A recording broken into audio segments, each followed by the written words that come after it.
Welcome to Sukkos before Sukkos. We're up to Perek Aleph, chapter 1 in Masechta Sukkah, Mishna Tes, that's the 9th Mishnah. It says in the Mishnah, HaMashalshel defonois milamayla lamata. The Mishnah now turns to some of the halachas regarding the walls of the Sukkah. If someone suspends the walls of the Sukkah from top to bottom, im gevoya min ha'oret shloisha tefachim psula. If it reaches above the ground more than 3 tefachim, more than 3 handbreadths, it's invalid. In other words, this is a sukkah where the walls are actually coming from the ceiling.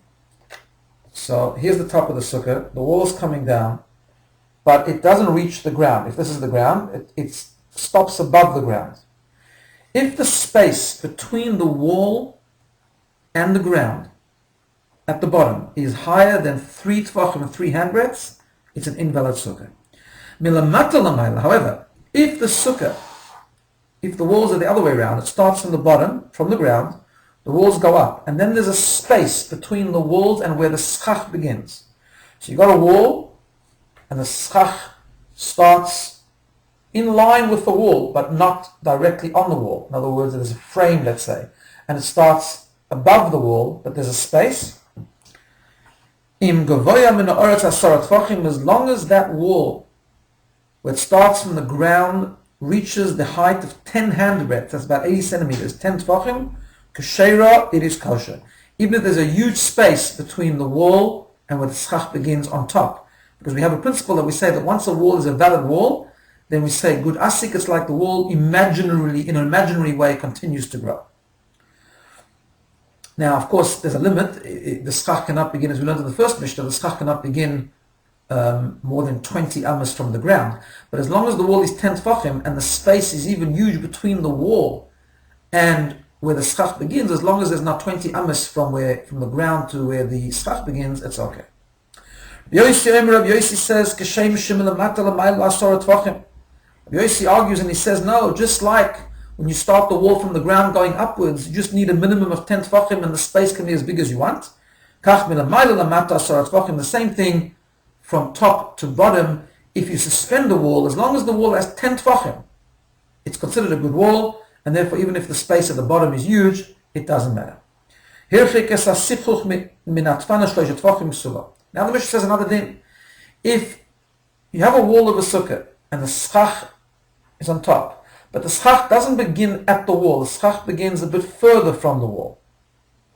If there's an air space of more than 3 tefachim, 3 handbreadths, it's invalid. Now it's interesting because before we learned that if you have invalid schach after the wall and the schach beginning later on, then that invalid schach, not airspace but invalid schach, can be up to 4 amos, as we'll learn clearly in the next Mishnah. But if there's just airspace, if there's empty space, then you only can go until 3 tefachim, because avir, airspace, will invalidate the sukkah if it's more than 3 tefachim. And therefore the sukkah must begin in line with the wall, or even if there's a space, it needs to be less than 3 handbreadths, less than 3 tefachim. Mishnah Yud, the 10th Mishnah. Now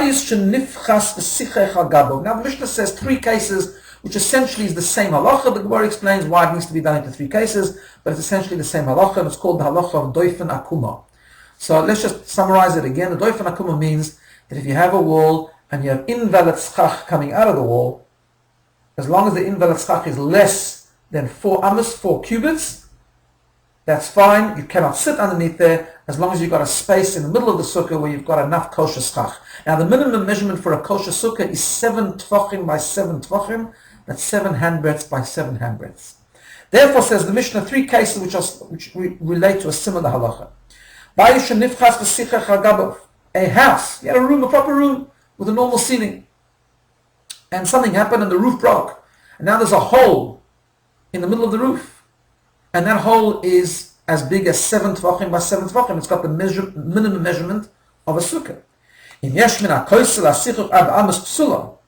Then that room will be considered a posel, an invalid sukkah, if from the wall till where the schach begins is 4 amos or more. But if it's less than 4 amos, less than 4 cubits, if you've got, in other words, proper ceiling, in other words, invalid schach, from the wall till the schach, but it's less than 4 amos, then it's kosher. In other words, you can have a room where most of the room is actually invalid schach, because from each wall to where the schach goes, you can have up to almost 2 meters of invalid schach.